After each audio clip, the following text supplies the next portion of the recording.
Bé, doncs, bona tarda. Moltes gràcies per acompanyar-nos en aquest acte de la secció de Llengua i Literatura de l'Ateneu. Avui, amb aquesta invitació, a pensar en l'Eduard Glissant i el multilingüisme com a mode d'imaginari, que és el títol de la xerrada que ens ha proposat l'Alicia Fontescalle, que és lingüista, és doctora en lingüística, que els que heu estat a la recerca sabeu com de meritós és això de ser doctor en alguna cosa, diguéssim, i és actualment directora de programes de LinguaPax i també membre del grup GELA, el grup d'estudis de llengües amenaçades de la Universitat de Barcelona, i ens proposa apropar-nos amb aquest autor de la Matinic per precisament parlar de l'art del llenguatge, de la seva visió de la diversitat lingüística i de les propostes del multilingüisme, sí,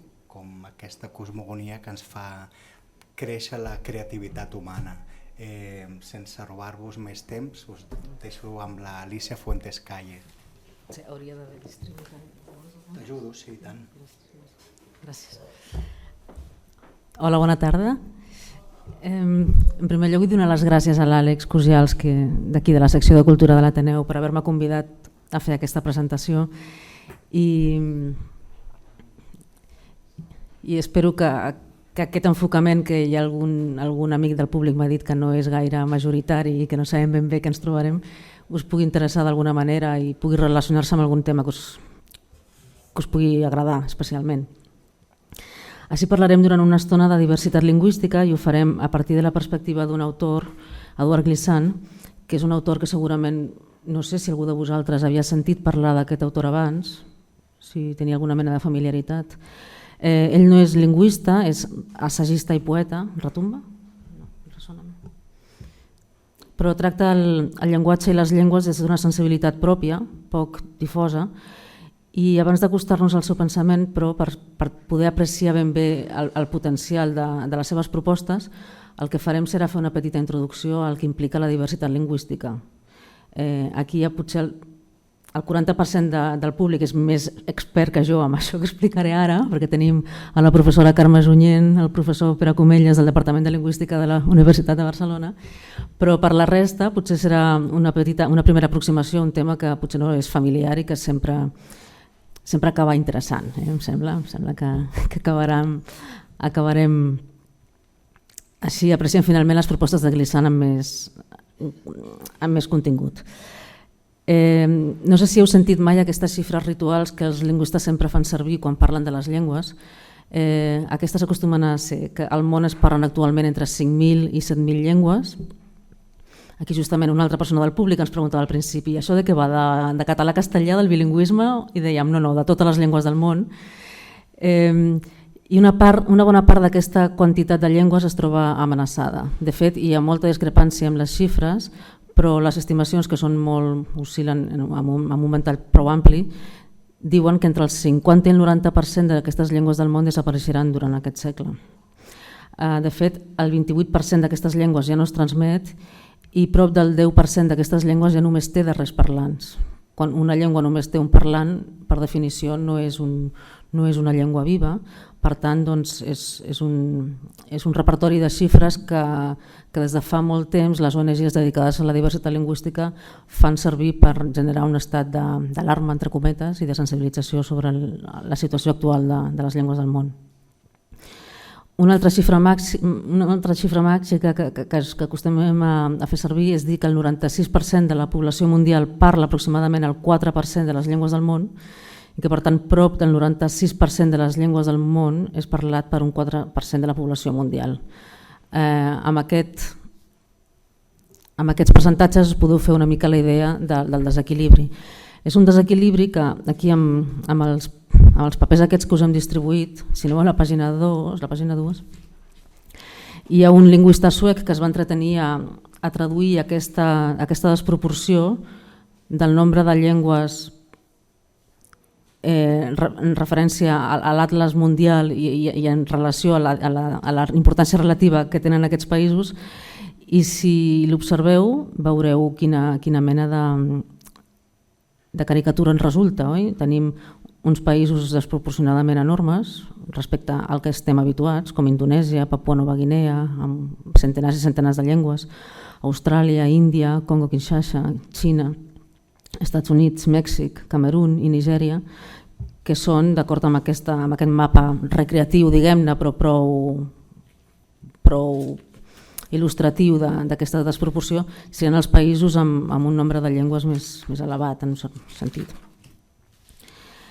A banda d'aquest resum quantitatiu que ens fa aquest panorama, hem de tenir en compte que les llengües, quan parlem de diversitat lingüística, estem parlant no simplement d'un nombre elevat de llengües que sona diferent, que tenen un sistema de sons diferent, amb construccions sintàctiques diferents o amb diferències més o menys superficials, sinó que, com ens agrada dir a certa part de les persones que estudiem les llengües, i tot i que no sigui una afirmació del tot acceptada unànimement, en certa mesura cada llengua, cada família lingüística, això seria discutible, o cada determinat grup de formes de categorització vehicula una forma diferent d'aproximar-nos al món i de concebre la realitat en els àmbits més obvis que podem imaginar, com ara conceptualitzar el temps, l'espai, el concepte de persona, etc. És a dir, cada llengua ha estat en la història una eina amb la qual cada comunitat humana ha mirat de sintonitzar amb l'entorn amb el que habitava. És a dir, de la mateixa manera que amb una emissora de ràdio mires de sintonitzar una determinada longitud d'ona, amb una llengua sintonitzes també amb el teu entorn per estar, diguem-ne, en harmonia amb allò que aquest entorn t'ofereix per la supervivència. Els estudis més recents en ciència cognitiva, que s'han dedicat a intentar provar empíricament aquestes hipòtesis, volen anar confirmant que la llengua té una influència més o menys profunda en la manera com veiem el món. Això vindria a confirmar aquestes afirmacions filosòfiques clàssiques que potser molts d'aquí hem sentit alguna vegada, sobretot de Wittgenstein, que deia que els límits de la meva llengua són els límits del meu món, per exemple, o altres afirmacions molt maques i potser apòcrifes, com la de Carlemany, que deia que quan adquireixes una nova llengua adquireixes una nova ànima. També hi ha una altra que m'agrada molt, que és aquesta de Goethe, que diu: qui no sap res de les llengües estrangeres no sap res de la seva pròpia llengua. Aquesta frase, que és paradoxal, és molt interessant si ens posem a pensar-hi.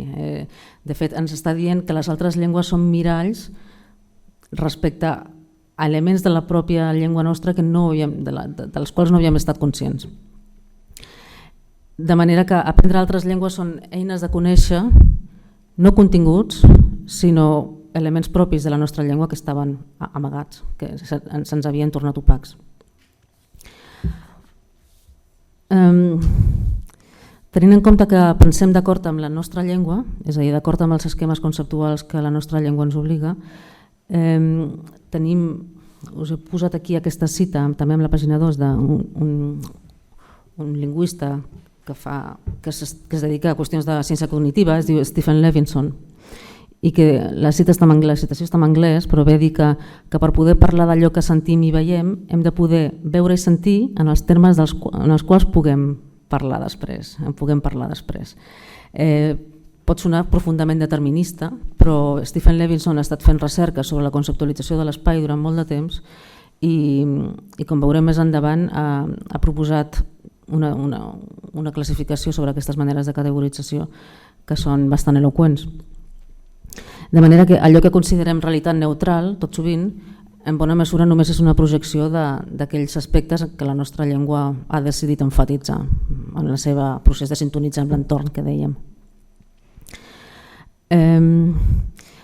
Així podríem destacar com així si esquematitzem d'una manera simple, i insisteixo que això és una petita introducció perquè puguem calibrar bé el significat profund de les propostes de Glissant. Podríem destacar com a vies més freqüents que segueixen les llengües del món per segmentar la realitat i categoritzar-la, unes quantes que farem aquí de manera ràpida. En primer lloc, tot i que hem d'insistir en el fet que sempre s'insisteix en les facultats de lingüística i que tot sovint no en som conscients, és que totes les llengües són iguals. I això no és simplement un mandat ètic per semblar més bones persones, simplement és dir que cada llengua és tècnicament capaç i potencialment hàbil per poder expressar qualsevol concepte humanament pensable, humanament concebible. Totes les llengües tenen recursos per totes les idees humanament possibles, és a dir, no hi ha llengües més adequades que altres per expressar abstraccions o per expressar veritats empíriques o per fer poètica o per cantar, etc. Però el que sí és cert és que sovint una llengua decideix capturar amb una sola paraula una idea complexa que una altra llengua no ha decidit capturar amb una sola paraula. Ara veurem un exemple. Aquests són els exemples més populars que ens fan de vegades veure la diversitat lingüística com a interessant o curiosa, no? Que és allò que ens fa dir, saps que els japonesos tenen una paraula per dir, i ara per exemple aquí tenim al resum tenim un exemple, no?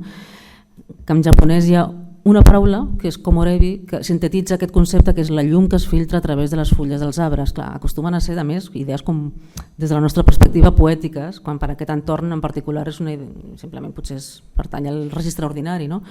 Però són exemples de com les llengües, de manera diferent, capturen significats. Això no vol dir que siguin intraduïbles.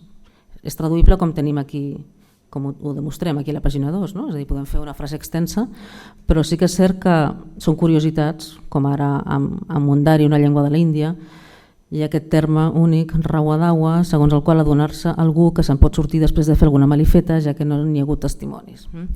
No ens hem d'obsessionar amb aquestes curiositats, tot i que són les que generen aquesta poètica popular sobre la gràcia que tenen les llengües, però sí és cert que es produeixen. No vol dir per això que les llengües siguin intraduïbles entre elles.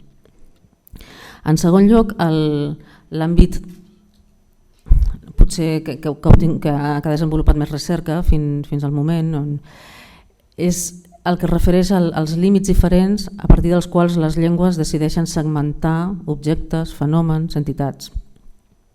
Per exemple, el cos, les parts del cos que ens semblen naturals, doncs no són segmentades de la mateixa manera en les diferents llengües del món. És a dir, hi ha llengües que tenen un únic mot per dir peu i cama, com en rus, noga, per exemple, que ens semblaria molt natural considerar que són dos elements diferents, però potser ens sembla natural pel fet que tenim dos mots per distingir-los. Si tens una llengua que no els distingeix, potser et costa. Vull dir, has de fer l'esforç conceptual de dir doncs hi ha una raó conceptual per diferenciar-les. La llengua ens acaba habituant a les segmentacions i a les concepcions que fa i a naturalitzar aquestes com si fossin realitats universals quan no ho són, no? A més de les parts del cos, podríem pensar en un altre exemple, que sempre treballem molt a les classes de la Carme, justament, que són els sistemes numerals. Aquí, com a curiositat, perquè suposo que sou persones que teniu certa curiositat per les llengües, aquí al resum hi ha, també a la pàgina 2, hi ha un petit exemple de diferents maneres de comptar 8 amb els dits a la mà. Dins dels sistemes numerals hi trobem una primera tipologia, els sistemes de base 5, base 10, base 20, que normalment es deriva dels dits de la mà. La majoria de les llengües romàniques i germàniques fan servir aquest sistema A, no? És a dir, serialment despleguem els dits i diem 1, 2, 3 fins a 10. A B tenim la llengua de signes alemanya, que fa servir la mà dominant per comptar 2 a 5, mentre que l'altra mà indica la subbase 5. A C tenim una llengua índia, dels comerciants de Maharashtra, concretament, que fa servir un sistema de base 5 en sentit estricte. Els múltiples són comptats amb la segona mà.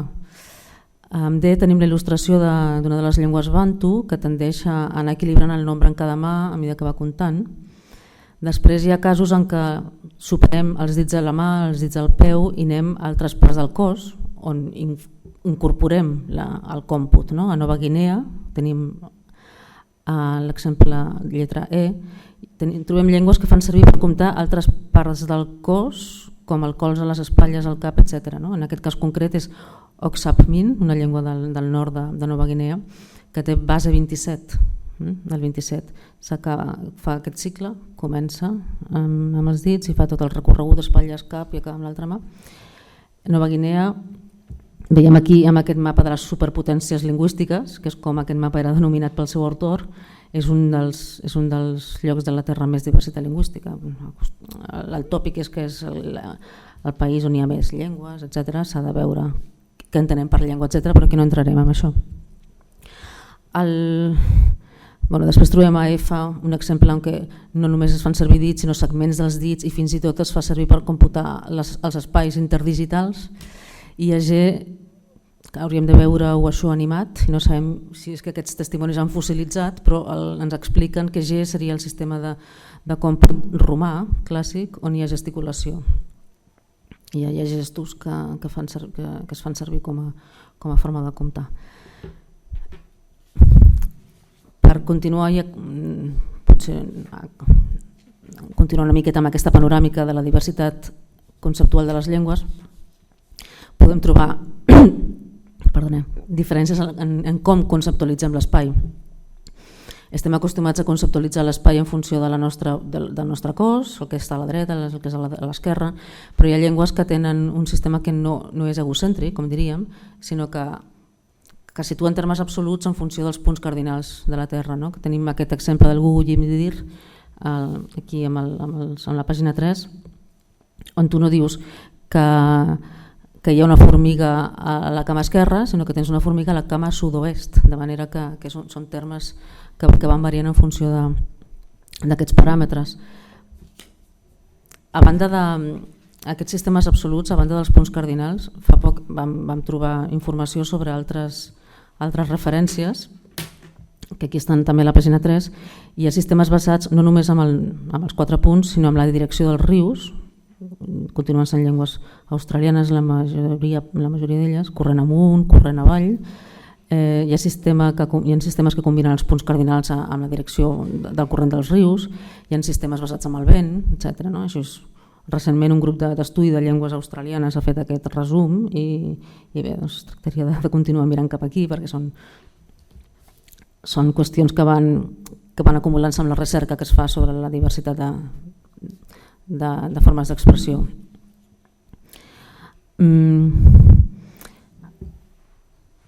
Ja per acabar, potser hi hauria moltes altres maneres en què les llengües conceben el món, però podríem dir una que és més òbvia, potser podem trobar sovint, i és com les llengües de vegades lliguen significats diferents que s'unifiquen amb una única paraula, allò que a les escoles apreníem com a polisèmia, de manera que ens fan explícit, ens fan veure que hi ha una relació entre aquests significats. Per exemple, en Kayardild, una llengua d'Austràlia, hi ha un únic terme jara que fa referència a peu, petjada i pluja. I la relació és que al final de l'estació seca el terra es ple de petjades, la pluja hi fa net, es borra les petjades antigues i el deixa llest per a les noves petjades que portarà la nova estació. De manera que d'entrada ens pot sobtar que peu, pluja tinguin el mateix terme lèxic, però hi ha un raonament diguem-ne geogràfic natural dintre de l'entorn que justifica. Bé, els patrons que trobem a les llengües ofereixen per tant un ventall de les opcions i de les solucions que les cultures han triat per adaptar-se als entorns. Les llengües són creacions humanes que ens hem inventat i quan ens apropem a una altra llengua ens apropem de fet a una altra manera de mirar el nostre entorn, amb una visió manllevada de les necessitats d'altra comunitat, però que delata el potencial conceptual que tenim latent.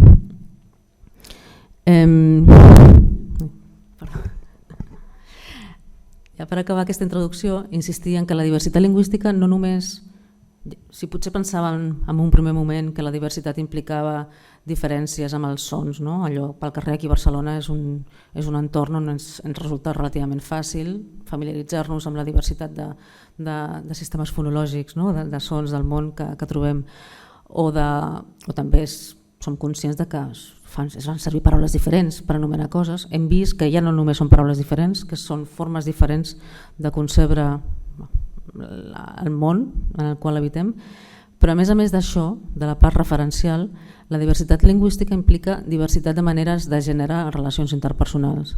En el mateix sistema de pronoms, amb el mateix sistema de generar cultures de conversa, cultures comunicatives, també hi ha diversitat lingüística i també és apreciable a Barcelona i potser té més conseqüències de les que pensem, però és una diversitat molt més opaca de la qual no som conscients. I també hi ha un altre vector de la diversitat que és força important i és la diversitat de maneres de concebre les llengües. És a dir, no tothom concep les llengües com nosaltres. Potser estem acostumats a un entorn on ens hem habituat a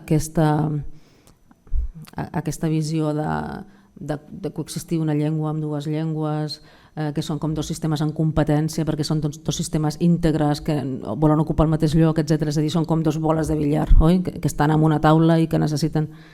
Hi ha altres cultures, i són cultures que també tenim aquí a prop, on les llengües són més aviat conjunts de trets socials, conjunt de trets significatius, i potser no tenen aquesta visió tan objectivitzada, tan sòlida de les llengües.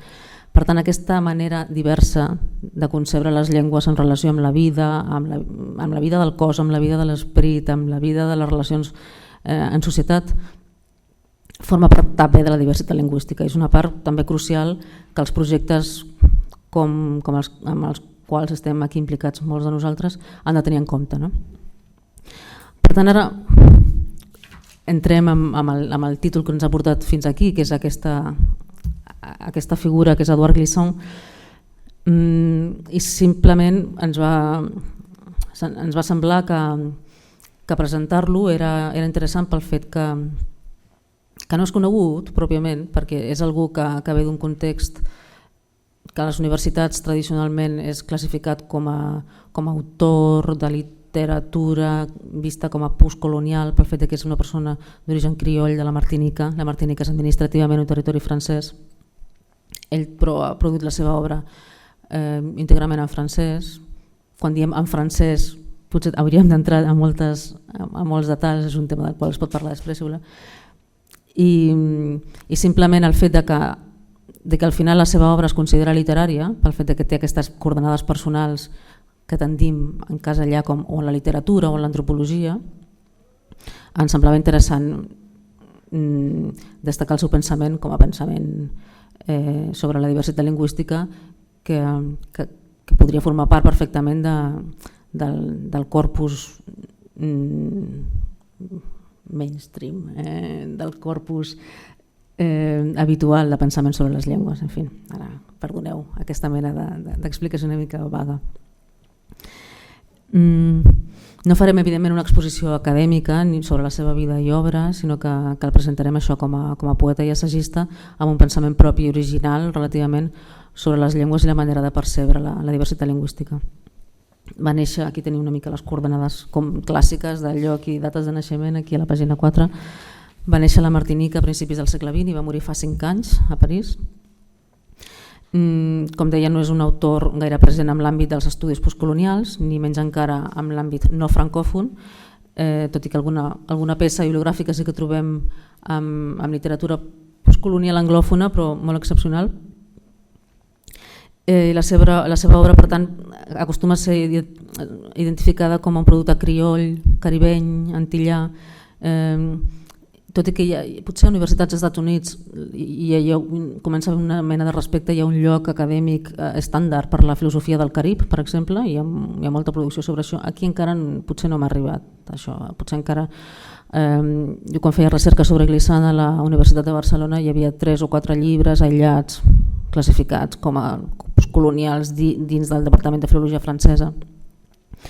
I no és que no s'ha de defensar especialment a Glissant per ser ell, sinó que és com un índex d'un fenomen general. No?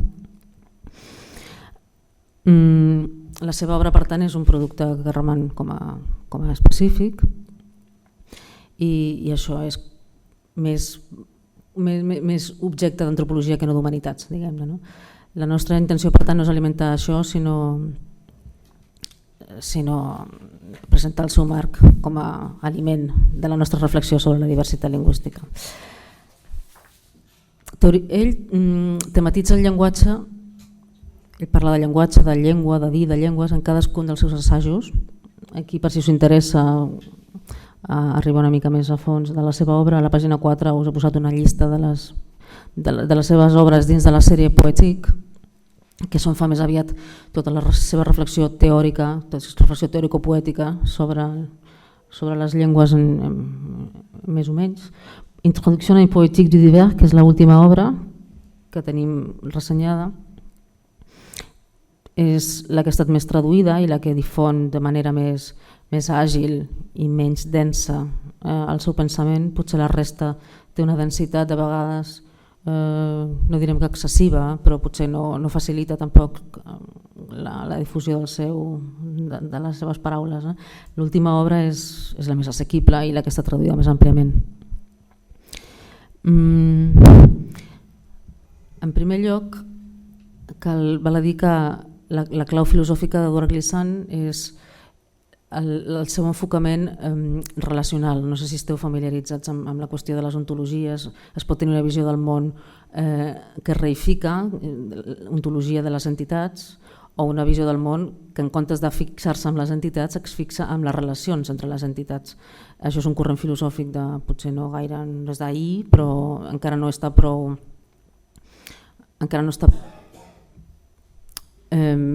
no s'ha fet prou majoritari dintre del pensament occidental, que és de base realment que té una base d'ontologies reificadores, no? I molta gent ho atribueix a això, que les nostres llengües tendeixen a la nominalització, al nom, a l'objecte. És una seqüència molt simplista, però de vegades es fa aquesta atribució. Eduard Glissant, més des d'una perspectiva, no direm orientalista, però sí que més afí, es fixen no amb les coses fixes i delimitades, sinó amb les relacions entre les coses. De manera que arriba a dir que totes les cultures necessiten la relació, com aquí a la pàgina 4, les citacions les he passat en versió original en francès totes necessiten la relació i no necessiten l'universal. De fet, universalitzar els universalismes són artefactes propis de les epistemologies occidentals amb la seva necessitat de buscar patrons comuns, però no és una necessitat universal epistemològicament amb les cultures del món. Ell per això subratlla aquest fet, que tots tenim necessitat de la relacionalitat, no de la universalitat. Per tant, dins del conjunt de conceptes de Glissant aquesta noció és una peça clau. Es tracta de destacar les relacions d'igualtat no jeràrquiques amb una altra que és diferent. És a dir, ell pensa sobretot amb les cultures, amb les llengües i amb les societats. Per tant, segons ell, les cultures estan constituïdes per relació, és a dir, no existeixen com a prioris, sinó que es construeixen progressivament de manera relacional, no són entitats fossilitzades, objectives, amb un contingut prèviament establert. D'aquesta noció ell deriva, no sé si això s'està tornant molt abstracte o molt pesat, però és el marc de les seves idees i ens dona bastant la pauta del seu enfocament. Una idea que té de força interès dins d'aquest marc és la idea d'opacitat, que ell considera imprescindible per la seva poètica i per la seva noció de relació. D'acord amb l'opacitat i també en contra d'aquest instint que tenim a les acadèmies o a les filosofies occidentals, diguem-ne, no tot s'ha d'entendre, no tot s'ha de traduir a la nostra pròpia escala en els termes de la nostra transparència. Ell considera que un requisit de la diversitat és que hi hagi un marge, un reducte d'opacitat on hi ha coses que no s'entenen. És una noció que considera imprescindible per la noció de relació. Ell la defineix com una densitat cultural que pertany a una comunitat determinada i que no és fàcilment aprensible. Com diu literalment, i ho teniu aquí escrit, l'opacitat és la condició necessària de tota relació, ja que és l'element que protegeix allò que és divers. La realització poètica principal de Glissant, basada en l'opacitat, la seva culminació literària amb aquesta línia, és la seva obra literària Tout Monde, que ell mateix defineix com la posada en escriptura de les opacitats del món. És una novel·la realment de tendència gairebé barroca, molt poc convencional des del punt de vista literari occidental, és a dir, no és lineal, no serà la primera obra amb aquesta línia, però és realment un laberint de circularitats on posa en joc i posa en xarxa aquestes opacitats que ell ha conegut en el seu context cultural crioll i després amb les seves interaccions amb les cultures del món. A més de condició de diversitat, l'opacitat és, en el marc de la relació, una eina de resistència contra el reduccionisme humanista, com deia, de voluntat universalista. Amb l'opacitat el que vol és evitar la relació de comprensió que en sentit jeràrquic opera habitualment a les relacions de la cultura i de l'acadèmia occidental amb la resta del món, que és el que de manera paradigmàtica, segons ell diu, ha passat amb l'etnografia.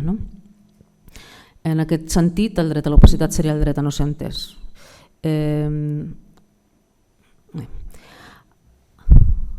Passaré alguns fragments. A banda de l'opacitat hi ha un altre element que Edward Glissant subratlla com a conseqüència de la seva perspectiva, que és la necessitat de tenir en compte la totalitat a l'hora de defensar les singularitats, el que molta gent entén com a pensament holístic, no? I que realment és l'imperatiu que ell tradueix amb la seva defensa de la diversitat lingüística i que també teniu aquí com a primer paràgraf principal de la pàgina 4. Ell, com molts projectes que es dediquen a la defensa de la diversitat lingüística, subratlla un mandat que considera bàsic, i és que no salvarem aquí, allà, aquesta o aquella llengua, deixa morir les altres. El flux d'extinció, amb una força imparable, guanyarà per tot arreu. I el residu no serà una o diverses llengües victorioses, és a dir, el que quedarà com a victoriós no seran llengües, seran, segons ell, codis devastats, codis desolats, pel fet que han depredat i han generat una massa de parlants que no és natural per la dimensió pròpia d'una llengua, no? I que trigaran un temps molt llarg a reconstituir-se i a recuperar la vivacitat orgànica imprevisible que té tota llengua viva. És a dir, seran codis, no seran llengües victorioses, de fet. Això li fa dir que la multiplicitat lingüística, és a dir, la preservació de la diversitat de llengües, el que fa és protegir les parles de la més extensiva a la més fràgil. I és en funció d'aquesta multiplicitat total i no de pseudosolidaritats puntuals, específiques, interessades, de vegades amb llengües concretes, com podem defensar totes les llengües, totes i cadascuna de les llengües. Aquests pensaments, aquest mandat, diguem, que el va desenvolupar en la seva obra poètica de la relació. Així, en el panorama postulat per Glissant, generat per aquesta obra, la poètica de la relació, la preservació de la diversitat lingüística vindria donada per una modificació, segons ell, de l'hàbit mental monolingüe. No sé si esteu familiaritzats amb el concepte antropològic d'hàbitus. És més que un costum, l'hàbitus és com el nostre cos ha incorporat i s'ha impregnat dels trets de la nostra cultura, de manera que de manera inconscient caminem d'una manera, portem a terme necessitats bàsiques, biològiques d'una manera determinada, tot és inconscient i és el que ens porta a tenir una configuració gestual i corporal determinada, això és l'hàbitus, i ell extén aquest hàbitus a l'hàbitus mental monolingüe. Segons ell, el prejudici monolingüe de, entre cometes, la meva llengua és la meva arrel, no? Ell considera que aquest prejudici ha generat, és contraproduent aquesta visió que ell propugna de pensar en clau de totes les llengües, com vols defensar-ne una. De fet, ell el que està posant-se és en el lloc de l'aproximació tradicional, del multilingüisme tradicional, que és el multilingüisme per defecte a les societats del món abans de que fórmules polítiques decidissin que aquest multilingüisme tradicional no anava en la línia del projecte polític del territori en qüestió, no? I que Glissant en alguns dels seus escrits preveu com una tendència de les societats contemporànies. I de fet, si observem algunes tendències sobre l'art del llenguatge, és a dir, com formes artístiques produïdes a partir del llenguatge entre joves de diferents ciutats amb molta tradició de població migratòria, no parlo potser encara de Barcelona, però ciutats més antigues en Europa que fa molt de temps que tenen migració i on els joves espontàniament estan coexistint i convivint, generant formes artístiques espontànies. Hi ha una part de la sociolingüística que està observant com comencen a desenvolupar-se trets que són els que identifiquem amb les societats multilingües tradicionals. És a dir, no entrarem aquí en el detall, però simplement apuntar aquest fet d'aquestes concepcions més fluïdes entre les llengües que es produeixen de manera puntual en alguns territoris i que és el que té aquesta filosofia de Glissant en ment. Així, aquest prejudici monolingüe del que parla Glissant suposaria una expressió que feia servir un membre de LinguaPax, que és aquesta entitat que ha citat Àlex, en la qual treballo. Neville Alexander era un lingüista de Sud-àfrica, ell va col·laborar realment en tot el procés que va generar el multilingüisme després de l'apartheid. ell sempre parlava de promoure, d'impregnar-nos i de creure'ns l'hàbitus multilingüe, no? I que aquest hàbitus, aquesta incorporació realment de la perspectiva multilingüe seria el que salvaria les llengües finalment. Per tant, des de la seva perspectiva relacional, Glissant insisteix en que la manera de defendre la pròpia llengua ha de tenir en compte si es tracta d'una lògica de defensa que podria ser adequada per qualsevol altra llengua i no puntualment per la llengua que ens interessi. Subratllem, per tant, que del pensament relacional de Glissant es desprenen com a vies per preservar la diversitat lingüística, no precisament la via jurídica o política, és a dir, no aquestes vies tan habituals que ens semblen miraculoses amb el context europeu, no? Aquesta obsessió per generar manifestos i declaracions i corpus jurídics sobre drets lingüístics o sobre polítiques lingüístiques. Justament Carme Junyent té un llibre molt interessant del 97 contra la planificació que destaca amb idees molt clares perquè la política lingüística no ha de fer miracles, no?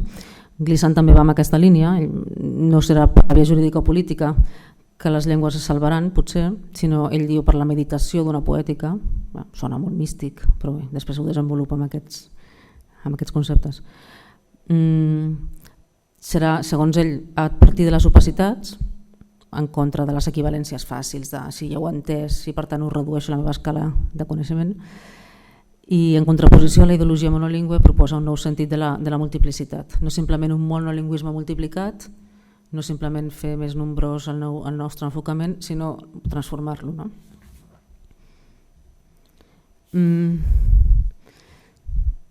Una noció que és bàsica i que a mi és el que em va atreure de fet a l'obra d'Eduard Glissant és la seva noció de presència, que seria la clau potser més potent del seu enfocament. Ell, com tenia a la pàgina també 4 del resum, ell diu que jo a partir d'ara escric en presència de totes les llengües del món, en la nostàlgia del seu futur amenaçat. El multilingüisme, diu, no és quantitatiu, sinó que és un dels modes de l'imaginari. En la llengua que em serveix per expressar-me i tanmateix no em reclamaria que em pertanyo exclusivament, ja ni tan sols escric de manera monolingüe.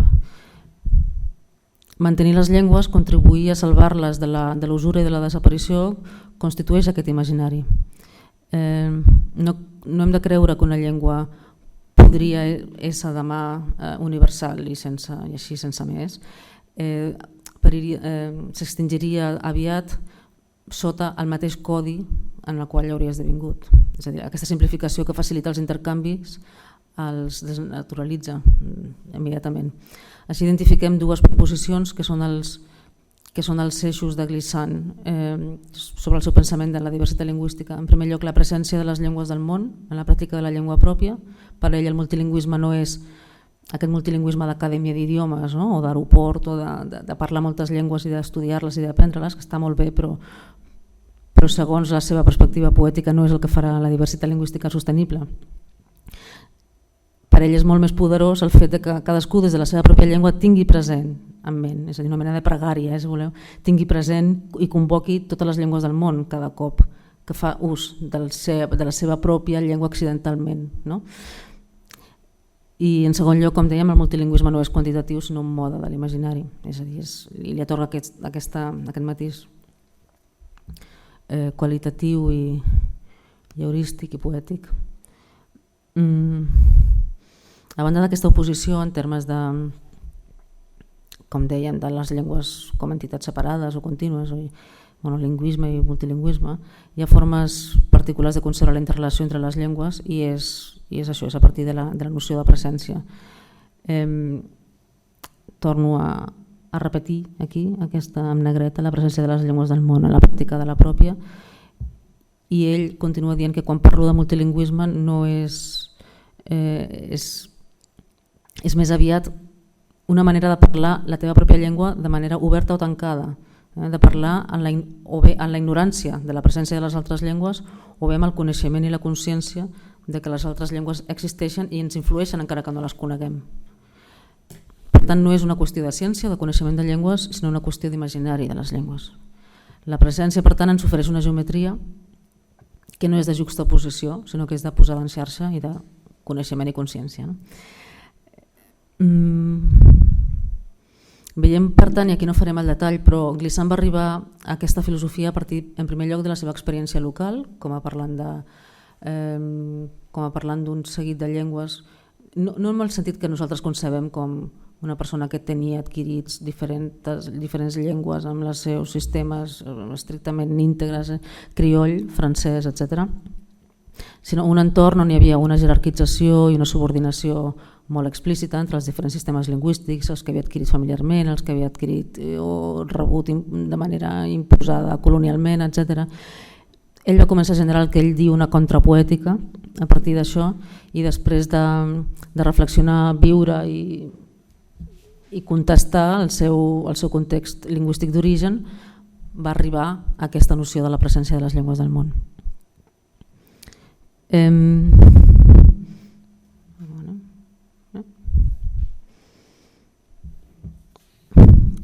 No tenim... Podem veure en un moment què és el que ell entén per poètica, perquè és un terme que és crucial amb ell i suposo que a aquestes alçades tampoc no estem pensant aquí que una poètica és un sistema versificat ni res d'això, suposo que aquí estem pensant en termes poètics més amplis. I Edouard Glissant en principi subratlla on no hem d'anar a buscar aquesta poètica. En aquest context en què ell es debat, diu que el criollisme, el regionalisme, no són els elements de la poètica que potser sovint hauríem identificat ràpidament, no? Fer servir aquesta paraula del crioll o aquella manera exòtica d'expressió d'aquella zona, com dèiem abans amb els intraduïbles, no? Saps que els criolls tenen una paraula per aquestes coses? Doncs ell diu que aquesta mena de percepció de la poètica consagraria determinades llengües per sobre de les altres, de manera que pensaríem que hi hauria llengües d'ús noble i llengües que només produirien regionalismes i particularismes, és a dir, seria un altre cop l'antropologia versus les humanitats, no? Però totes les llengües tenen la seva poètica i totes les llengües alhora són regionals. Per tant, defensa com a via per portar en pràctica la no jerarquització de les llengües, l'ús no jerarquitzat de les poètiques diferents en llengües diferents, que és una cosa que de vegades es fa, encara que es defensi la no jerarquia de llengües. El problema central, per tant, és el problema de les poètiques i l'ús no jerarquitzat de les poètiques diferents en llengües diferents.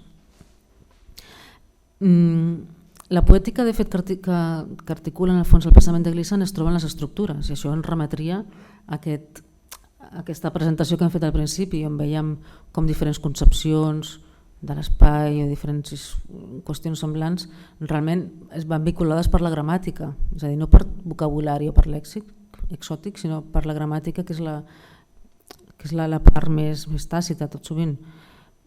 Ell diu, posa l'exemple de les estructures narratives, posa l'exemple del narrador crioll, diu el narrador oral crioll se serveix de procediments de repetició, de redoblament, de posada amb alè, diu. Totes aquestes, per ell la poètica no són les paraules que rimen dintre d'un vers, sinó aquestes estructures, més aviat els patrons formals són els que vehiculen diferents poètiques. En aquest sentit, Glissant proposa que l'entrada de sistemes d'imatges poètiques d'una llengua en una altra no és una qüestió de paraules, és l'ús de formes gramaticals. La poètica inscrita en la forma gramatical així ens connecta aquest marc teòrico-poètic amb algunes nocions que hem vist abans.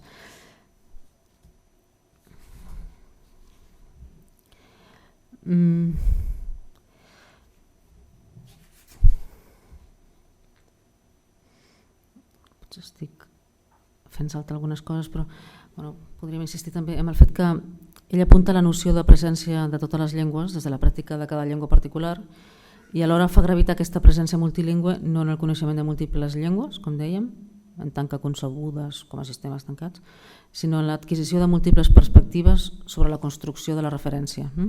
És a dir, això seria una poètica, una construcció alternativa de la referència, que és exactament el que hem vist amb els exemples de diferents sistemes de categorització, són construccions alternatives de la referència.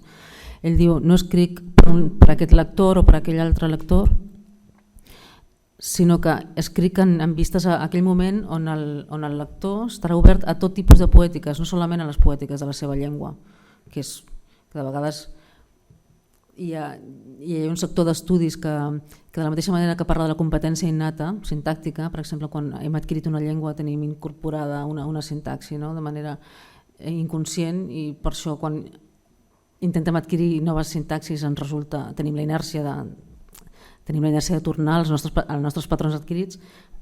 Això també passa amb els patrons narratius, és a dir, hi ha diferents cultures narratives, no hi ha una cultura narrativa única, hi ha diferents patrons narratius. Si algú de vosaltres en edat adulta ha entrat en contacte amb literatura semítica, per exemple, s'ha trobat la dificultat inicial d'entendre realment el patró formal d'aquesta narrativa, perquè és un patró alternatiu al que tenim assumit potser per defecte, no? Doncs ell parla d'això, d'aquesta deshabituació dels patrons narratius adquirits, patrons poètics adquirits. És a dir, que això que ell escriu idealment per un lector que estarà teòricament disponible per a aquest tipus d'aprenentatge o per a aquest tipus de recepció de la diversitat. És a dir, que fa una crida a no ser mandrosos i realment està oberts a diversitats que ni sospitem de vegades que existeixen. No?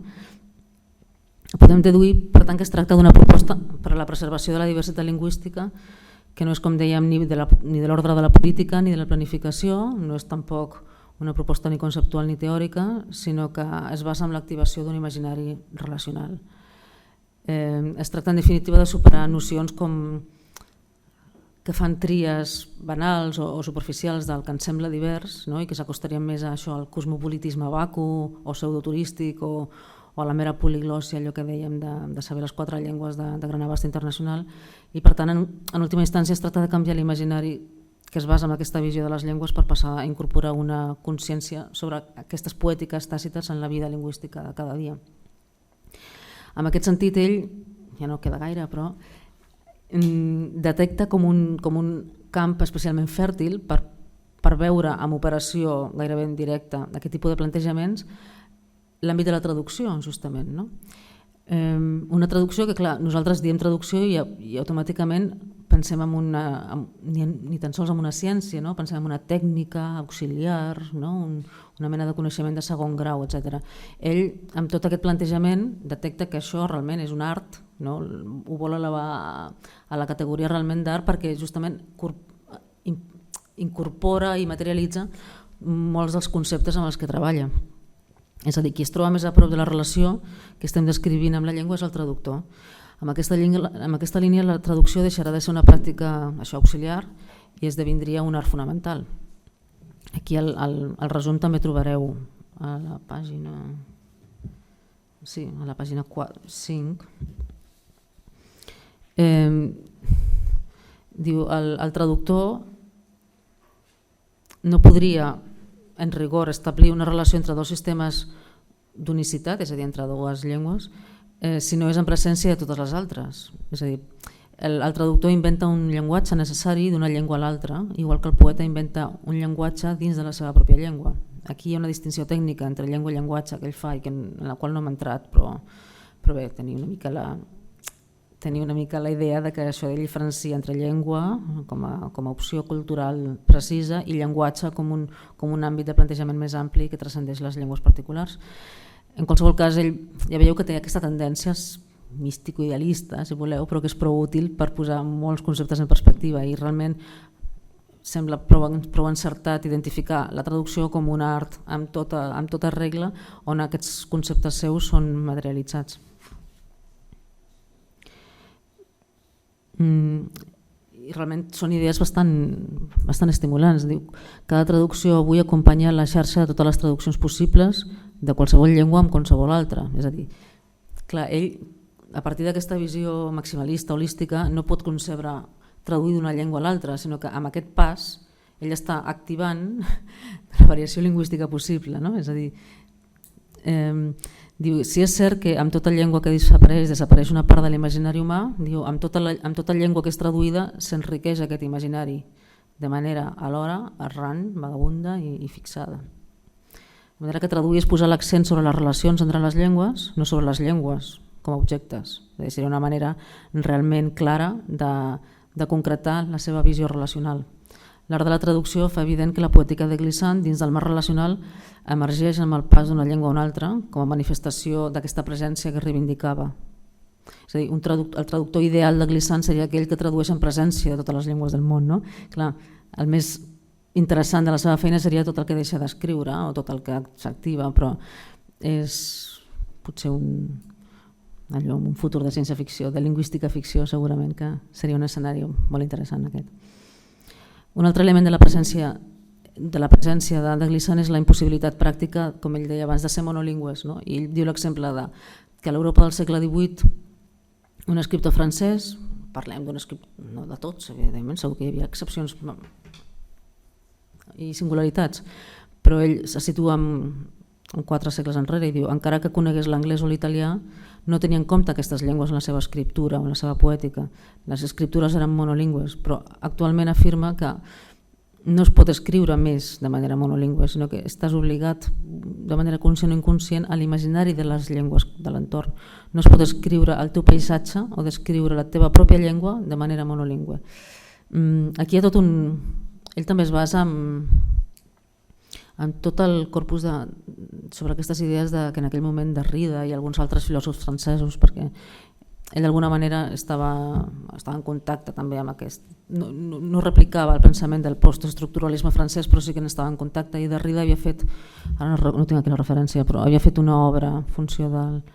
no sé si us sona, sobre el monolingüisme, lamento, però ara no recordo el títol, però ell ressona amb aquest pensament una obra de Derrida sobre... amb un títol paradoxal sobre no soc monolingüe, etc. Perdoneu, és cursos poc documentat.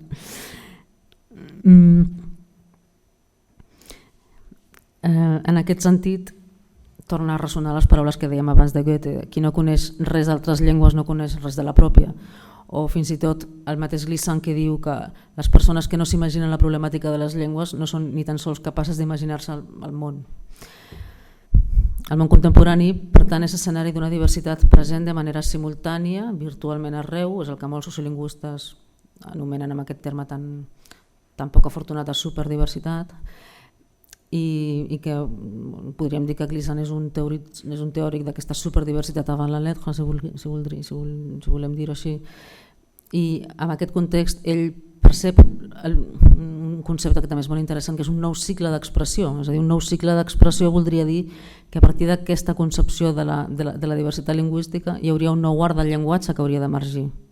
És a dir, si l'art del llenguatge per defecte l'atribuïm a un determinat patró literari, potser en proporció quedaria com una manifestació més, si tenim en compte tot el potencial creatiu que genera aquest tipus d'aproximacions. Només en pensar l'art que genera aquest concepte de traducció ja tindríem una literatura alternativa, segurament, no? Bé, doncs aquest cicle d'expressió propi de l'ethos multilingüe descrit per Glissant és presentat amb aquests termes. Diu: la llengua ja no serà més en l'expressió de l'ésser un pur obstacle o una troballa, sinó que també comportarà un punt per aturar-s'hi i per relacionar-se, no? Tot dintre de la seva lògica relacional. És a dir, la llengua ja no és una demarcació i una frontera, un lloc on aturar-se, sinó un lloc on relacionar-se amb les altres llengües. De l'aparell teòric de Glissant es pot inferir una visió de la poètica no com un registre extraordinari de la llengua, sinó com una manifestació ordinària de la llengua en la presència multilingüe, no? En clau multilingüe. Ell, per tant, i ja acabem, diu que hem de considerar el multilingüisme com una dada poètica de la nostra existència i no com aquella realitat que ens fa ser políglotes, no? Diu que en la mateixa nostàlgia de no conèixer una llengua hi ha tanta poètica com amb la pràctica mateixa d'aquesta llengua. Per tant, podríem dir que no tenir una idea més o menys justa sobre les llengües del món és, de fet, no tenir una idea més o menys justa sobre el món mateix. Com promoure la voluntat i el desig de coneixement i de presència a què ens convida Glissant. Se sol dir que com més ric és el coneixement que tenim d'una llengua, més positives són les actituds respecte a aquesta llengua. En la mateixa línia també podríem aventurar, i recapitulant tot el que hem anat observant del pensament de Glissant, que com més ric sigui el nostre coneixement de la diversitat lingüística, més intens serà el nostre desig de conèixer les llengües en la seva diversitat i, per tant, més espontani ens resultarà, finalment, esperem, convocar la seva presència, també. Ja està. Gràcies.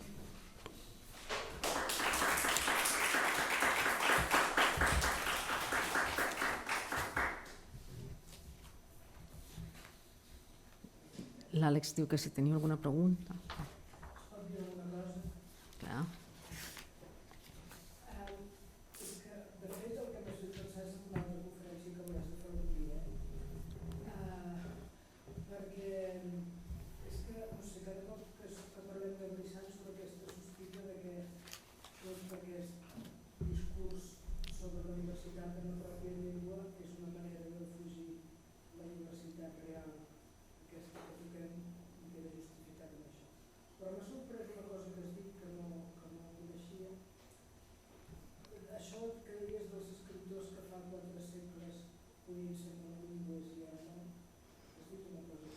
No, que segons la concepció de Glissant,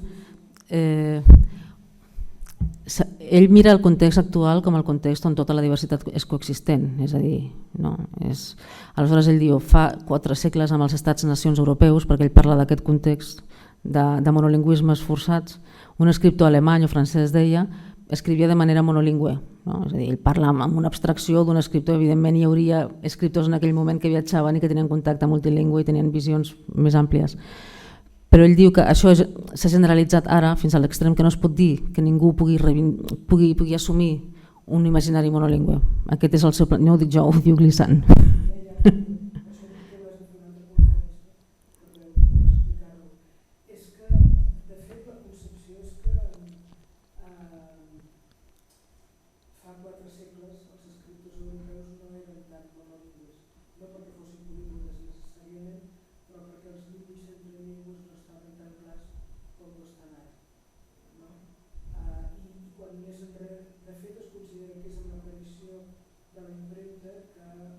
De fet, que Europa era molt més criolla fa 4 segles que no ara. I en aquest sentit no sé si la interpretació que fa ell ja. Sí. Es pot investigar més, no? Clar, jo penso que ell amb el segle XVIII potser l'impremta, suposo que ja està viu. Però sí, és cert que hi havia aquest context anterior, no? En l'època dels Habsburg, això d'allò que deien el multilingüisme receptiu, on els europeus, encara que només parlessin una llengua, passivament podien entendre les llengües dels veïns. I en aquest sentit sí que és això, sí que es podria desenvolupar alguna cosa per aquí, no? Tu mateixa ho podries fer.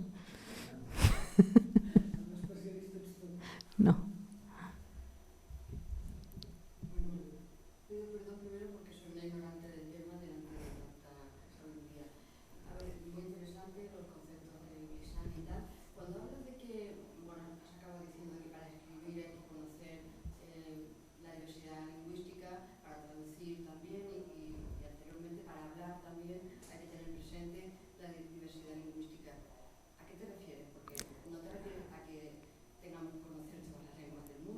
No, claro.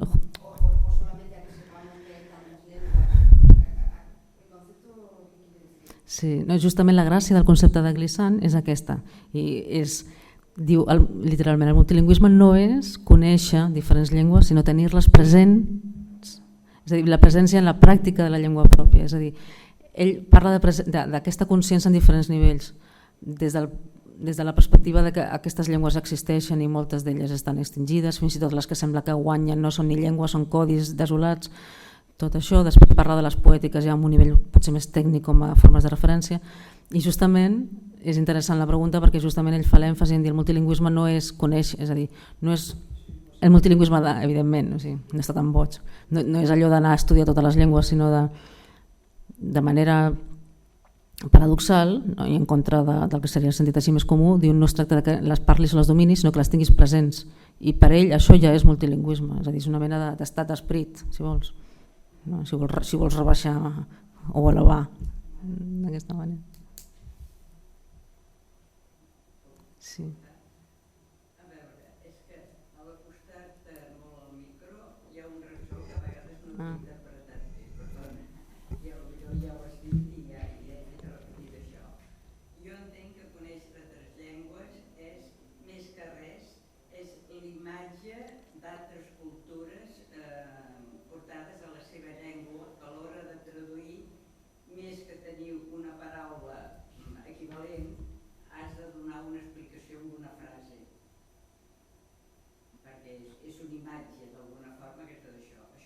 cantó.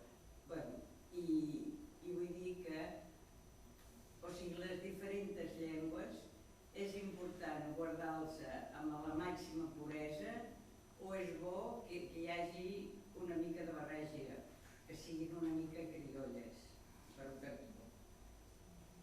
I un altre és un cas concret, Felín. Jo li tinc molta mania perquè en el Ballaix, em sembla que és el Fèlix Lluí o algú palestí, fa una gramàtica francesa que a mi me la destrossa. Què opines d'això? És correcte? No és correcte? És una forma d'evolucionar? Què és? Ballaix de la Lluí, sembla que es diu. Sí, aquí, quan parlàvem de les ideologies lingüístiques, en algun moment ens referíem a que hi ha diferents maneres d'aproximar-nos a les llengües, no? I aquí estem molt acostumats a defensar la correcció, és a dir, de considerar que una llengua ha de ser correcta, no? Perquè ha d'estar sancionada per una acadèmia, per un diccionari, per una gramàtica, no? Que és una mica la línia de la seva intervenció. I tot el que es desviaria d'aquí seria desviar-se de la llengua com d'humana, no? Això seria una ideologia lingüística més, no? Seria la nostra ideologia lingüística, seria la que consagraria el fet que una llengua és allò, és la marca. De dues llengües diferents, sinó per agafar una fantasia de la mateixa llengua, perquè Felín és francès. És diferent d'aquest senyor que és nascut a la Martinique i potser fa una barreja de la seva llengua amb el francès. Són dues llengües parlades en aquests moments en el mateix territori. Em sembla que estic amb la seva segona pregunta, em sembla que és això de la puresa de les llengües, no? Que m'estava preguntant sobre... L'última pregunta, la del Felín. No, vaig per ordre. Sí, perdona, és que t'he fet tres, potser. Sí, la primera em sembla que era una pregunta o un comentari sobre el que significava traduir, no? Potser no l'he entès bé jo. Bueno, era una aclaració si ho havia interpretat bé. Sí, em semblava que era més aviat un comentari. Suposo que es referia a això quan dèiem que no es pot traduir exactament. En primer lloc, ja sabem aquí que no es pot traduir exactament d'una llengua a una altra, i en segon lloc, que de vegades ens crida molt l'atenció quan trobem llengües que han decidit amb una sola paraula sintetitzar una idea que després per la nostra llengua és una idea molt llarga, no? Perquè és una cosa molt específica, com dèiem en japonès, la llum que es filtra per les fulles de no sé on, en japonès resulta que val. Existeix la imatge, però potser no... Clar, la nostra cultura ha decidit que això no és prou important per la nostra relació amb l'entorn, tenir una paraula a l'abast, no? per matar-ho ràpid, no? Vull dir, no ha estat el cas. Per això, la pregunta sobre la traducció no sé si l'he entès bé, de fet, o...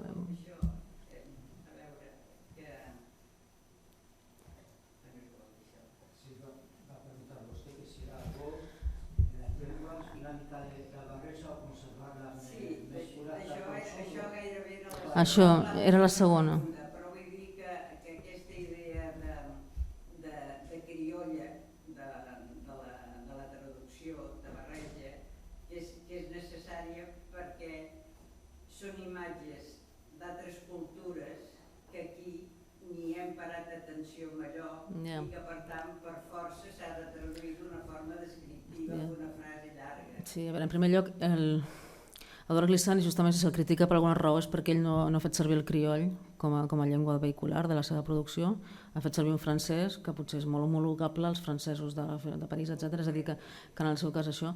En segon lloc, el crioll potser no és ben bé una barreja, estrictament. La barreja més aviat seria la fase anterior al crioll, que és el pidgin, quan el pidgin es naturalitza. Quan el pidgin, que és la barreja de llengües, realment en un estat, en societats, per exemple, aquí a la Mediterrània, que hi havia molta barreja, no?, de comerciants en determinats segles passats. La gent, per entendre's, els fenicis, els cartaginesos, els libanesos, els catalans, etc., feien servir un vocabulari barrejat, no?, de diferents llengües, allò era un apanyo per veure. Quan aquesta barreja es va naturalitzar amb els descendents d'aquests parlants de pidgin, això va esdevenir un crioll, no? I aquí no sé si algun expert, tenim una experta criollística, que no hi és, però no crec que li agradés aquest concepte de barreja, no? És ben bé un sistema lingüístic, un sistema sintàctic, lèxic, etc., cohesionat, no és una barreja aleatòria. Per tant, si tendim a associar crioll amb una cosa així com mestissa, no? Una cosa així mig indefinida i tal, tècnicament no és així. En segon lloc, Glissant no escriu en crioll, i després l'aproximació sobre la correcció o incorrecció, això ja li comentava, que és la nostra aproximació a com han de ser les llengües. En els contextos de multilingüisme tradicional, aquestes divisions tan estrictes no les fan anar perquè tampoc no els serveixen per preservar les llengües. Ells poden persistir en entorns de moltes llengües justament perquè tenen certa tolerància a la fragmentació, de fer servir les llengües en diferents moments, en diferents àmbits de la vida, etc. I per tant, aquesta noció tan estricta de que la llengua ha de ser pura i s'ha de mantenir perfecta i tot això és una cosa que ens serveix aquí o que idealment desitgem aquí, però que idealment no desitja tothom. Per tant, això forma part també de la diversitat lingüística. Els escriptors del nostre entorn cultural, sí, es considera que les literatures nacionals es basen en seguir estrictament una norma sancionada per una acadèmia, que tampoc hi ha acadèmies en llengües que són molt importants, però també hi ha noves tendències de la literatura, no sé si aquí algú està al corrent, noves tendències de la literatura que celebra molt la hibridació entre llengües i la cosa fronterera d'una llengua a l'altra. A Llatinoamèrica hi ha molt moviment sobre això i a Europa cada cop més, pel fet que hi ha societats amb moltes llengües que estan coexistint i que creativament s'estan fertilitzant, no? Fins i tot...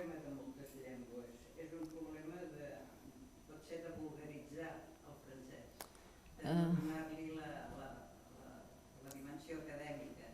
Pot ser parlar el francès del carrer. El Félix no barreja l'anglès amb el francès, barregem el català, el castellà... Perquè Salín tenia un objectiu, una preocupació i un desig personal i artístic, però no és universal ni geogràficament ni històricament. Per més que ens hem acostumat nosaltres, amb aquest entorn cultural i els contemporanis d'aquesta sala, ens hem acostumat a que això és el bo. Però no és universalment el bo, ni històricament és el màxim. Jo no sé, aquí hi ha eminències, més que podrien respondre-li amb més...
no està subjecte a normes d'etiqueta. Aleshores jo, si vaig al poble del costat o una mica més enllà i sé que parlo una mica diferent, m'intento adaptar, no tinc cap problema en barrejar, en utilitzar recursos de la meva manera de parlar i de la seva, i m'hi vaig adaptant, no? I això no es considera en cap cas incorrecte, o no hi ha aquesta consideració de està dient un barbarisme, per exemple, no? Sinó que no hi ha aquesta idea. És a dir, nosaltres tenim, tothom té ideologies lingüístiques i és interessant tractar de pensar fora d'aquestes ideologies o de veure'ns com subjectes a un moment històric i a unes convencions que podrien ser unes altres, que són unes altres en altres llocs i en altres èpoques. Una cosa, una convenció històrica en un moment determinat. L'Acadèmia Francesa no actualitza les paraules. Bé, però l'Acadèmia Francesa s'erigeix en mestressa de la llengua correcta. Sí, perquè es produeix, per exemple, el que es parla perquè clar, el surt. clar, per dir-ho d'alguna manera, és com si digués nosaltres... Intenten treure't aquelles... I a més et convencen que tot el que no sigui el que ells diuen que s'ha de dir és incorrecte, no? Sí.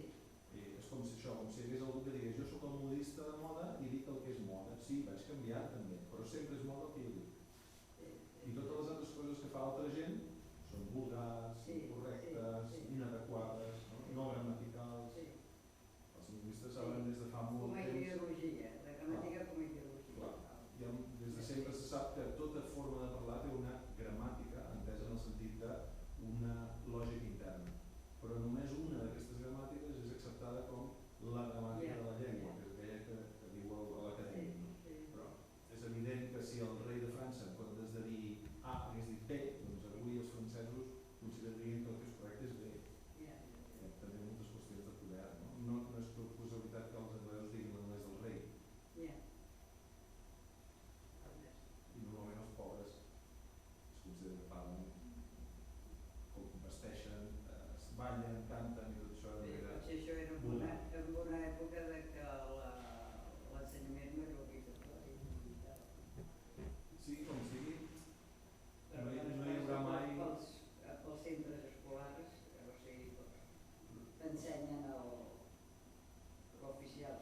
La idea és que el que és correcte és convencional, podria ser una altra cosa, tranquil·lament. I podríem posar exemples del català, no sé. Bueno, això ja és un altre tema, no? És a dir, tot s'hi val anar vestit, si vas a un casament hi ha unes normes socials i les segueixes.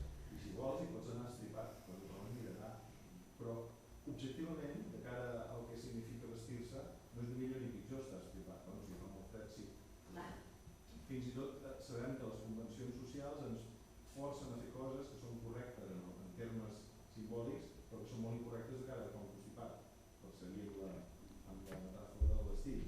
Llavors, sí, tu pots anar a casament amb sense mànigues perquè toca i potser et constiparà. Sacrifiques, diguem-ne, la utilitat a la convenció. És millor o pitjor? Mirat des de fora és pura convenció històrica. Potser d'aquí 100 anys serà una bestiesa vestir així. De fet, els nostres costums han canviat, lingüístics i no lingüístics. I coses que eren inacceptables fa 50 anys, anar a la universitat sense corbata, ara gairebé seria ridícul que els estudiants anessin amb corbata. Era millor o pitjor?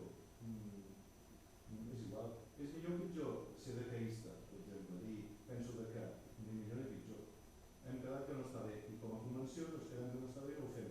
Però si d'aquí 100 anys ho ha fet tothom, el rei ha decidit que ja està bé, doncs ja estarà bé per a tothom. Vull dir, val tot? No. Un es regeix per les normes socials del seu temps. I si les segueixes és més còmode viure i si les vas en contra rebràs pals. Però en termes absoluts de bondat no és ni millor ni pitjor. Dir poder no és ni millor ni pitjor que dir potser. Ara bé, hem quedat que s'ha de dir potser, molt bé, seguim aquesta regla. Però jo crec que és interessant no oblidar que és una convenció, que podria ser poder de la forma correcta, podria ser. No fa tothom, però això hi passa a tota la cultura. Absolutament, i a totes les llengües i en tots els àmbits de la Perquè hi vida. passa això a la cultura, jo estic convençut perquè és una cosa important, s'ha de delimitar i s'ha de tenir una norma, una sèrie de coses, sinó les cultures a estar juntes i estar unides i adquirir altra cosa, és que això no està en contraposat, mantenir un ordre, unes certes regles en tots els nivells, de llengua, de cultura, de manera de vestir, tot allò, totes la cultura, més o menys, per simplificar, creant una norma, una sèrie de coses que més o menys la cultura ho estableix com lo desitjable, entre cometes. I si surts d'aquesta convenció, que són convencions, clar, perquè jo crec que tenen una base quasi inclús biològica de la mateixa condició humana, no?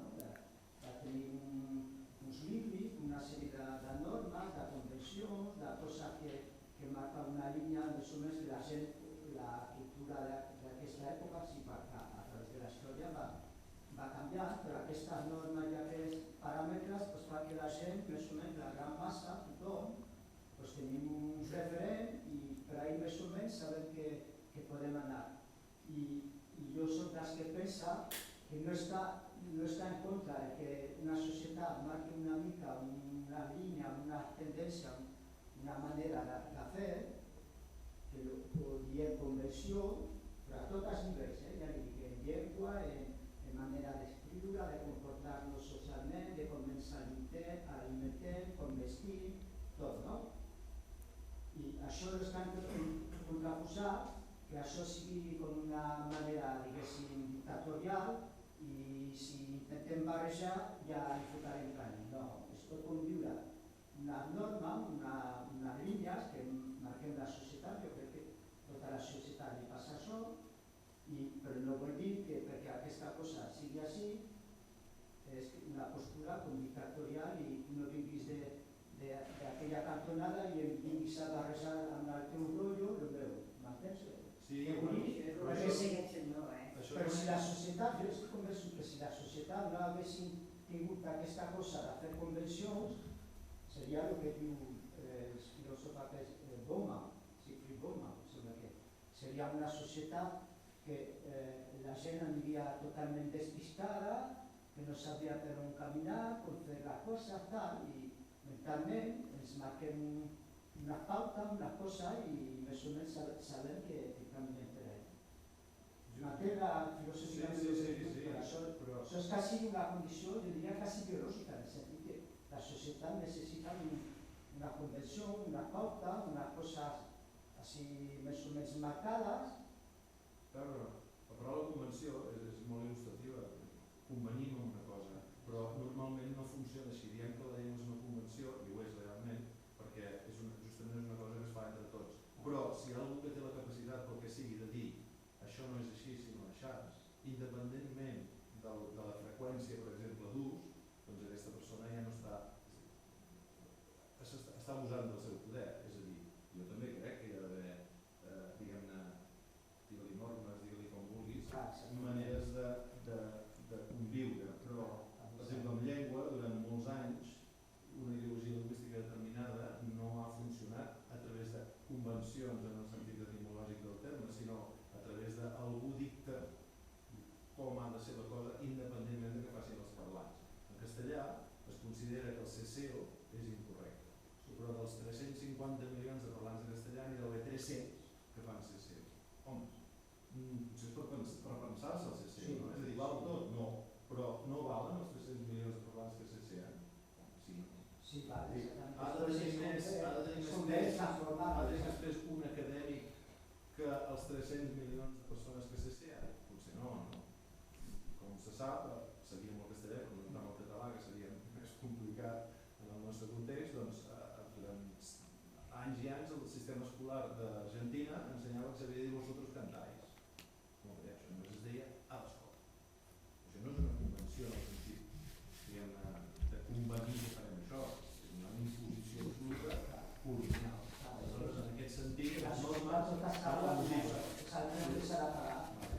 dir que el voceo no és cap crim contra la humanitat ni contra el castellà, ni espatlla la llengua, ni té res a veure amb la qualitat de la llengua, ni el fet de vocear és res d'això, no vol dir que no vol dir que hagis de dir l'altre. Perquè hem de discutir des de quina manera establim les normes, no?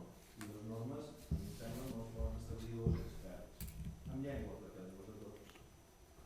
Ha d'haver-hi mecanismes compensatoris. I el CELIM diu, jo em passo les normes pel forn, i ben fet que fa. És una proposta que pot tenir una sanció molt clara, no et llegirem,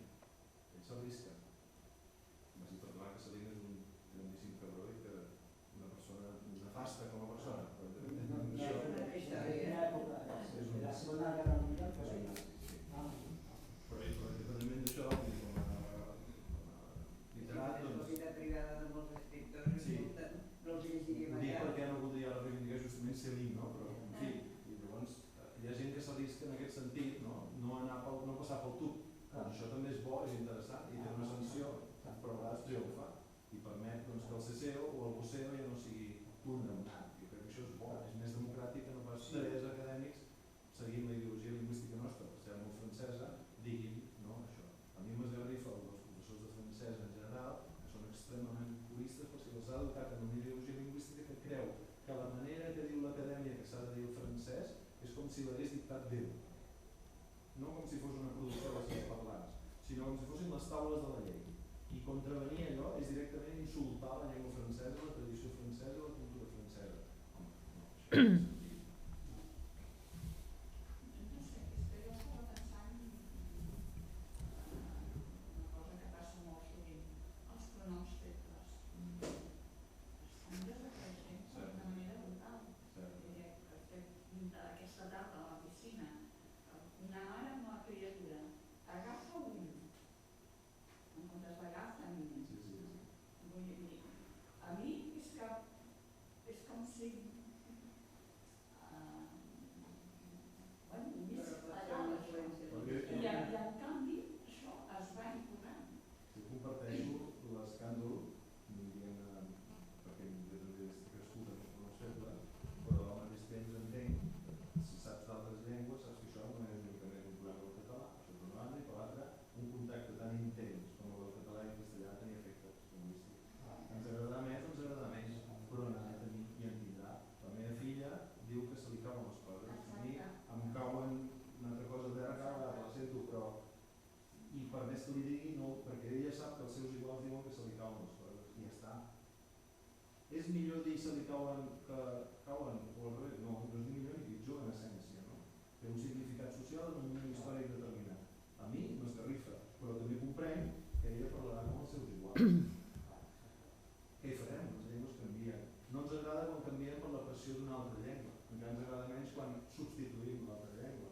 Són coses que passen i jo crec que legítimament ens hi hem de resistir. Ara bé, jo no diré els pronoms febles són dictats per Déu i si no diem els pronoms febles estem traïnt la pàtria. Em sembla, i insisteixo, jo pateixo, o sigui, del punt de vista sentimental estic totalment d'acord amb vostè.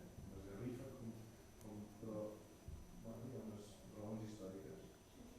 Ara, és tan legítim dir, com hi ha lingüistes o altra gent que diuen no, endavant, no, se'm cauen les coses, com intentar resistir. A veure qui guanya, això és una dinàmica social. L'important és que ningú es pugui imposar, que ningú pugui arribar aquí i dir, bueno, nois, el que no digui un pronom feble el fusello. És una exageració caricaturesca, però no ha arribat a extrems semblants. L'altre dia llegia que no m'ho he donat, això perquè es digui que les polítiques lingüístiques no són agressives o no han estat històricament, el rei portuguès va prohibir escriure en hebreu sota pena de mort. Es poden imposar les coses, si es vol. Sembla ridícul dir te fusellaré si no dius, o si dius un pronom feble, doncs històricament ha passat.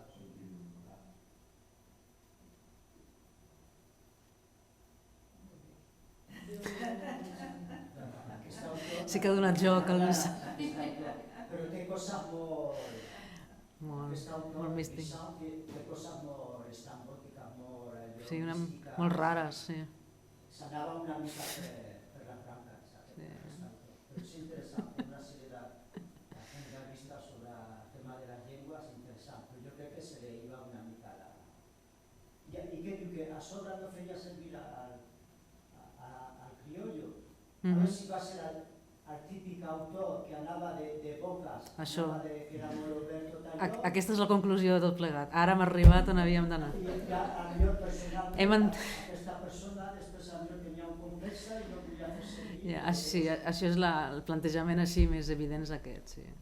Però és veritat que no feia servir la... Sí, la Carme pot desenvolupar aquesta tesi més, perquè ella pensa com tu, de fet.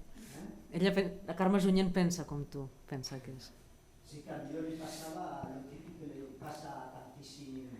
Sí, home, ell potser es va avançar aquesta mena de crítica, no? I la va elaborar al seu propi... Hi ha tota la qüestió que dèiem de considerar que que també nosaltres en podem dissenyar com han de ser els altres parlants, no? I ens agrada la diversitat i que cadascú estigui a la seva casella parlant el que li toca per la seva, no? Per la seva condició geogràfica i de naixement i tal. Ell era conscient de que aquest disseny potser se'l podia passar per la torera, diguem-ne, no? I va decidir que ell ell podia tenir una experiència del crioll que no era explícitament fent servir el crioll, perquè va decidir lliurement, que suposo el que defensem tots, fer servir el francès.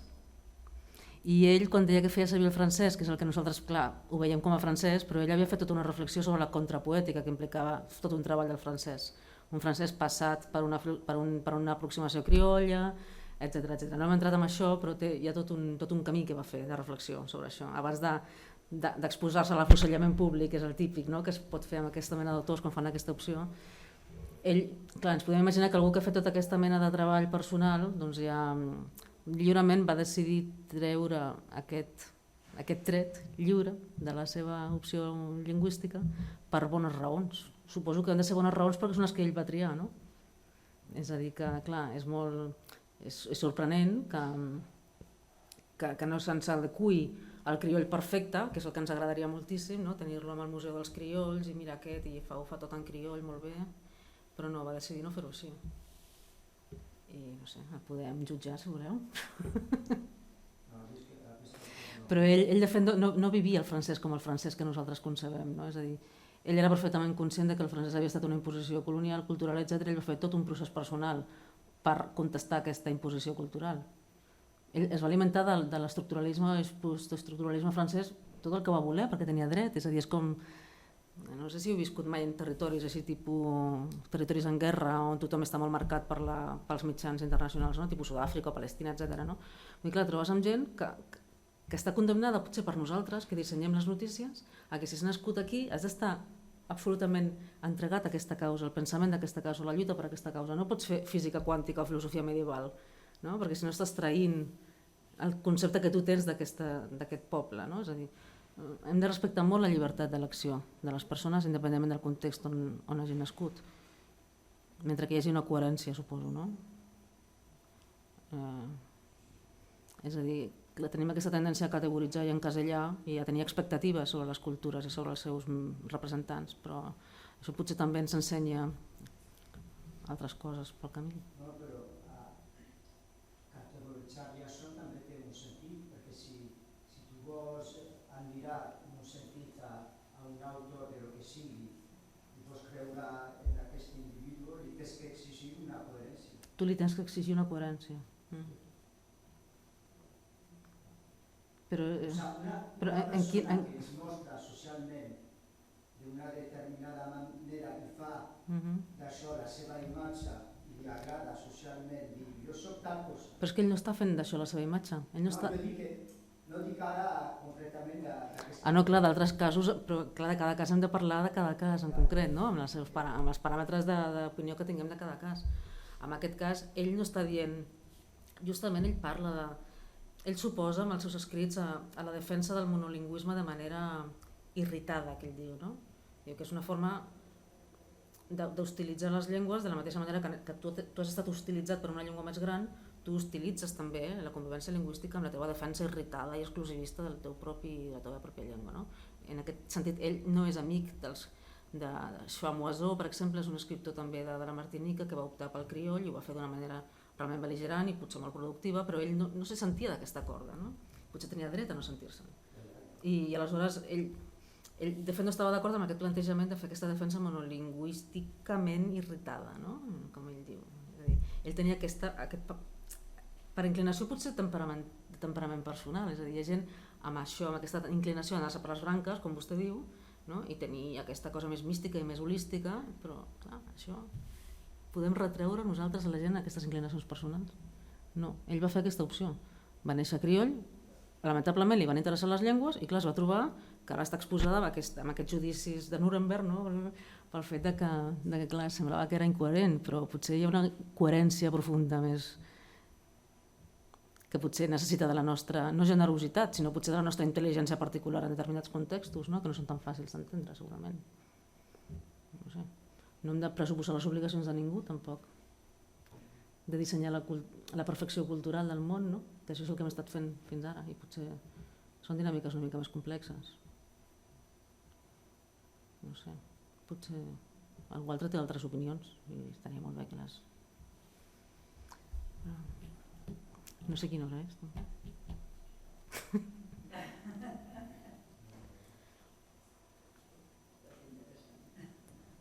Doncs moltes gràcies. A vosaltres.